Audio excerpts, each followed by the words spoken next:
السلام علیکم ورحمۃ اللہ وبرکاتہ۔ معزز ناظرین، قابل احترام خواتین، آج کی اس نشست اور بیٹھک میں مجھے دعوت و تبلیغ کے ایک پوائنٹ پر آپ کو متوجہ کرنا ہے، اور وہ پوائنٹ یہ ہے کہ آج جب دعوت و تبلیغ یا امر بالمعروف نہی عن المنکر اور لوگوں کی اصلاح کی بات آتی ہے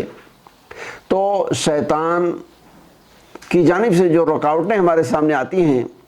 ان میں سے ایک چیز یہ ہے کہ کچھ لوگوں کا کہنا یہ ہے کہ ان لوگوں کی اگر اصلاحی کرنی ہے تو مجمع کے اندر عوام کے سامنے سوشل میڈیا پر نہیں ہونی چاہیے، کیونکہ اس سے آدمی کی تحقیر، تضلیل اور بے عزتی ہوتی ہے۔ آئیے دیکھیں کہ ہمارے دین کے اندر اس سلسلے میں ہمیں کیا ہدایات ملتی ہیں۔ جہاں تک لوگوں کی عزت اور اکرام کی بات ہے، اس سلسلے میں ہمارے دین نے ہمیشہ بڑوں کا ریسپیکٹ، ان کا احترام اور چھوٹوں سے محبت اور شفقت کے ساتھ پیش آنے کی بار بار تاکید کی ہے، لیکن ہر ایک کی محبت سے بڑھ کر کے ہمیں اللہ کی محبت کا خیال ہونا چاہیے، پیارے نبی صلی اللہ علیہ وسلم کی محبت کا دھیان ہونی چاہیے، اور اللہ رسول کی محبت سب سے بڑھ کر ہونی چاہیے۔ اللہ کے رسول صلی اللہ علیہ وسلم اور اللہ تبارک و تعالیٰ کی محبت کا تقاضا یہ ہے کہ ان کی جانب سے ہمیں جو بھی حکم ملا ہے، جب اس حکم کے تعمیل کا تقاضا پیدا ہو جائے تو وداؤٹ اینی ہیزیٹیشن، بغیر کسی ہچکچاہٹ کے ہمیں اس فرمان پر عمل پیرا ہونا چاہیے۔ اور ہمارے دین کے اندر جیسا ہم جانتے ہیں کہ ہمیں بار بار اس کی تاکید کی گئی ہے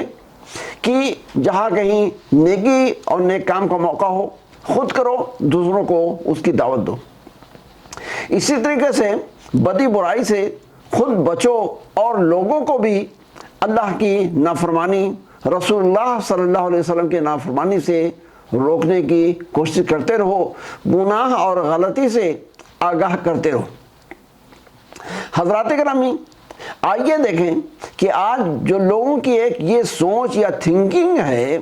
کہ آدمی کو اگر سمجھانا ہی ہے تو مجمع میں نہ سمجھاؤ، عوام کے سامنے نہ سمجھاؤ،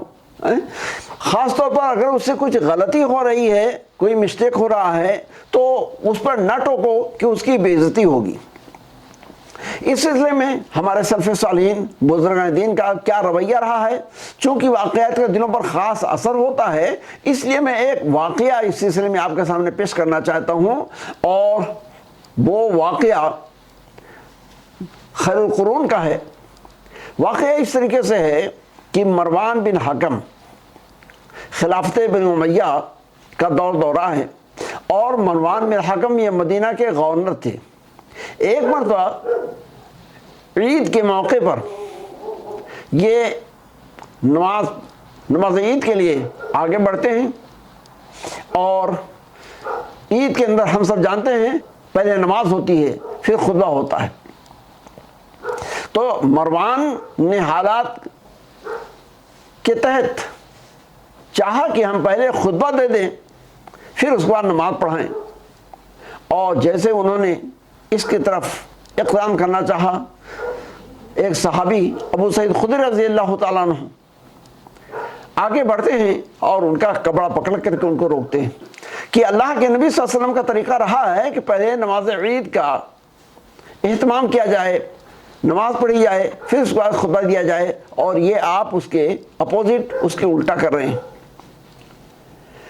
تو یہاں پر ہمارے اور آپ کے لیے جو سبق ہے، عبرت کی بات ہے، وہ یہ کہ دیکھیں عید کا دن ہے، سارا مجمع، سارے لوگ موجود ہیں، اور ایک معزز شخص، ایک بڑا شخص جو گورنر ہے شہر کا، ملک کا گورنر ہے، وہ غلطی کر رہا ہے، لیکن سب کے سامنے صحابی رسول حضرت ابو سعید خدری رضی اللہ تعالیٰ عنہ آگے بڑھ کر کے اس کو ٹوکتے ہیں اور ایک گناہ سے، خلاف سنت عمل سے اس کو روکتے ہیں۔ تو اس لیے ہمیں اور آپ کو یہ اور اس طرح کے جو واقعات ہیں اس سے عبرت و نصیحت لیتے ہوئے ہمیشہ لوگوں کی اصلاح پر توجہ دینی چاہیے۔ اگر کسی سے اعلانیہ غلطی ہو رہی ہے اور لوگوں تک غلط میسج، غلط پیغام جانے کا ہمیں اندیشہ ہے، یا اسی طریقے سے یہ کہ اگر ہم نہیں ٹوکیں گے تو یہ برائی لوگوں کے اندر پھیل جائے گی، یہ بدعت عام ہو جائے گی، سنت چھوٹے گی اور بدعت ترقی کرے گی، تو یہ دیکھ کر کے ہمیں بھرے مجمع میں کیوں نہ ہو آدمی کی اصلاح کرنی چاہیے اور اسے ٹوکنا اور اس کو بتانا چاہیے۔ اسی طریقے سے اللہ کے نبی صلی اللہ علیہ وسلم ایک دن خطبہ دے رہے تھے، یہ روایت ابو داؤد اور سنن ترمذی کے اندر ہے۔ خطبے کے دوران اللہ کے نبی صلی اللہ علیہ وسلم نے دیکھا کہ ایک شخص ہے جو لوگوں کی گردن پھلانتے ہوئے آگے بڑھ رہا ہے۔ اللہ کے نبی صلی اللہ علیہ وسلم نے اس کی اس بے ادبی یا خلاف شریعت عمل پر آگاہ کرتے ہوئے فرمایا، اجلس فقد آزائت، کہ تم وہیں پر بیٹھ جاؤ، تمہارے اس رویے سے لوگوں کو تکلیف ہو رہی ہے، لوگوں کا نقصان ہو رہا ہے۔ تو دیکھیں اللہ کے نبی صلی اللہ علیہ وسلم، بھرا مجمع ہے، مسجد ہے، لیکن اللہ کے نبی صلی اللہ علیہ وسلم وقت جو ہے حالات کے تقاضے کے تحت یہ نہیں سوچتے ہیں کہ اس کو بعد میں سمجھایا جائے گا، بعد میں اس کی اصلاح کی جائے گی، بلکہ موقع پر اس کو حکم دیتے ہیں اور اس کی اصلاح کرتے ہیں، اس کو ٹوکتے ہیں۔ تو اسی طرح سے ہمیں اللہ کہ رسول صلی اللہ علیہ وسلم اور سلف صالحین بزرگان دین کے نمونے کو سامنے رکھتے ہوئے ہمیشہ اپنی اور اپنوں کی اصلاح کی کوشش کرنی چاہیے، اور ہمیں شیطانی جو وسوسے کبھی کبھی آتے ہیں اس سلسلے میں یہی ہمیں ذہن میں رکھنا چاہیے کہ ہمیں جو حکم ہے وہ یہ کہ ہر ایک سے زیادہ ہمارے دل کے اندر ریسپیکٹ، ہر ایک سے زیادہ ہمیں اللہ رسول کا احترام کرنا چاہیے اور ان سے محبت کرنی چاہیے، تاکہ ہم دنیا کے اندر بھی سرخرو ہو سکیں اور آخرت کے اندر بھی کامیاب ہو سکیں۔ میں اسی پر اپنی بات کو ختم کرتا ہوں اور اللہ تبارک و تعالیٰ سے دعا کرتا ہوں کہ ہمیں اور آپ کو جو شریعت کا صحیح طریقہ ہے، الجزاء من جنس العمل، کہ جیسا عمل ہو